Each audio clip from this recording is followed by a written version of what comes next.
Who did you vote for last night? No? This morning? I'm pretty sure you did vote more than once today. And if you're like 95% of the population, you voted in favor of climate changes, in favor of a rising sea level, in favor of an increase of temperatures and more natural hazards around the world. Oh, and you also voted in favor of the suffering of millions of animals. It's okay, we can still be friends on Facebook. I'm talking about the social and environmental impact of your food. I'm a researcher and a writer, and I started doing research in countries where people are much more vulnerable than we are here to climate changes. In the beginning of my research, I always believed that in this whole climate change debate, it were really the big players that determined the future, right? The governments, the corporate sector. But I was shocked to find how big the impact of our daily eating and buying behavior really is. See, voting is a tremendous, powerful form of elections. Turnout rates are 100%. We all have to eat, right? Every time you eat, you send a political message. You're investing in a sector, allowing one sector to grow and not the other. You're perhaps allowing the agricultural sector to grow, or the plant-based sector. And every decision has far-ranging consequences. Now, you may have heard very recently there was a report saying that we have 12 years left before climate change catastrophe. Think floods, droughts, typhoons, hurricanes, poverty, climate change refugees. There was also another report about a study that was conducted amongst 40,000 farms in 119 countries, covering 90% of all the food that we eat. This study was about the damage that farming does on the environment, and it had two major conclusions, both pretty clear. One was the damage that farming and livestock is doing at this moment to the planet is massive, more than any other sector. Number two, if you want to do anything to stop climate changes, the best thing you can do is avoiding meat and dairy. Now, why is that? It's because the food system, as we've organized it now, is incredibly inefficient. What we do now is we feed proteins to our cows and chickens and pigs, and then we slaughter the animals to get the proteins from them. But they don't give us all the proteins that they eat. So if they've eaten plants or grains, they'll use part of that for their own living, for growing, for breathing, for moving about. And we only get the residues. So if you would give grains to this chicken, instead of leaving the chicken and her eggs alone, you lose 40% of the protein that she had eaten. For cows, that's 96%.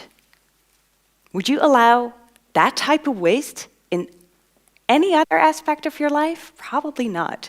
Because it means that if you would eat 1 pound of plant protein, that cow would have to eat 25 to get you the same amount of proteins on your burger. That's pretty crazy, right?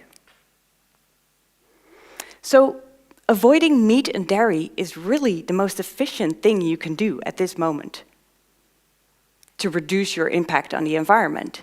It's more efficient than flying less. It's more efficient than driving less often in your car. And it's certainly more efficient than, for example, trying to eat sustainable meat and dairy. Because they're really not so sustainable at all.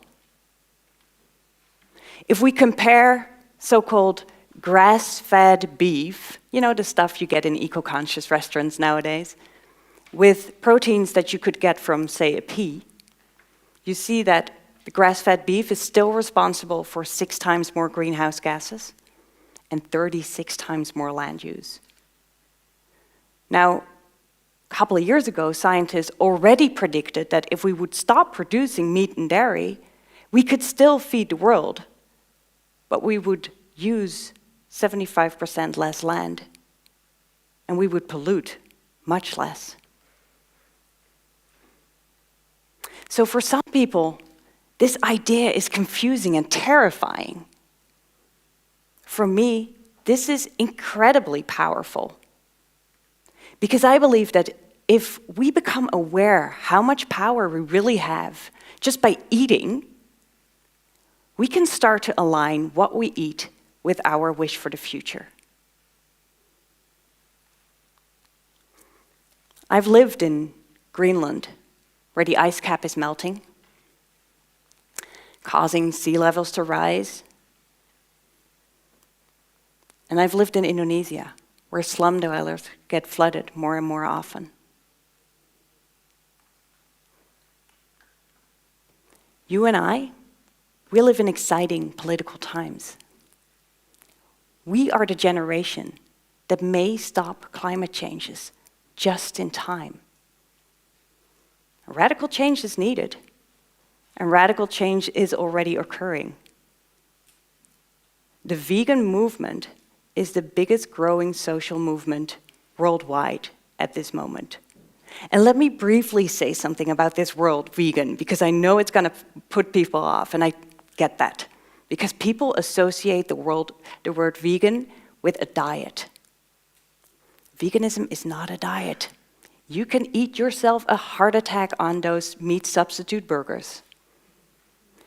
Veganism is a highly rational decision that you could consider while living in a world where the world population has grown to 7.1 billion, an estimated 9 in 2050. And if we insist on all these people getting their proteins from animals, it's going to have far-ranging consequences.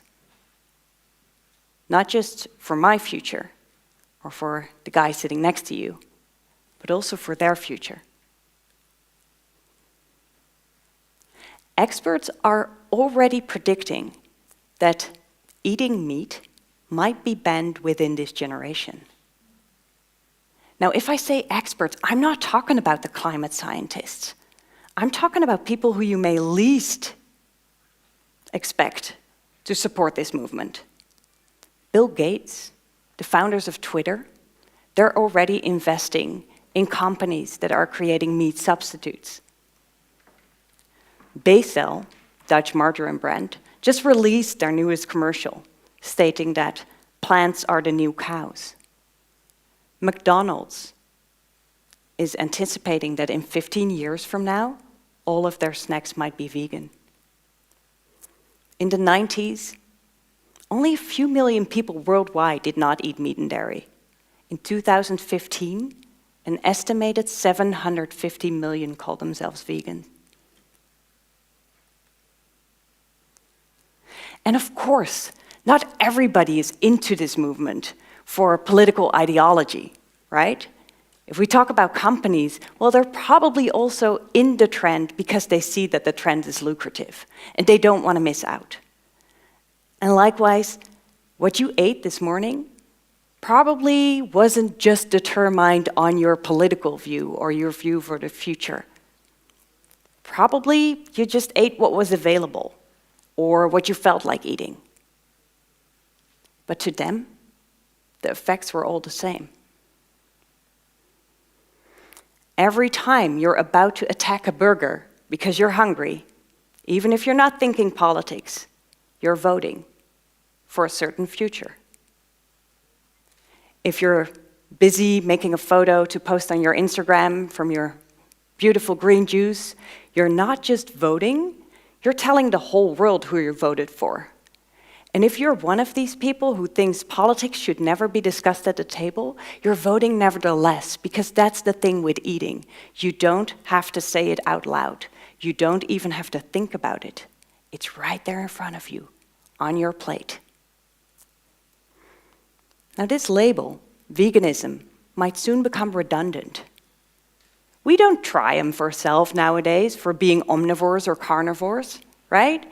We don't walk into restaurants asking to the waiter, do you maybe have also a dish that was specifically made out of animals? We don't order an animal dish on a long flight. We don't have to, because eating animals is still the norm now. But this might soon change. Like smoking. That lost its very cool image quite fast.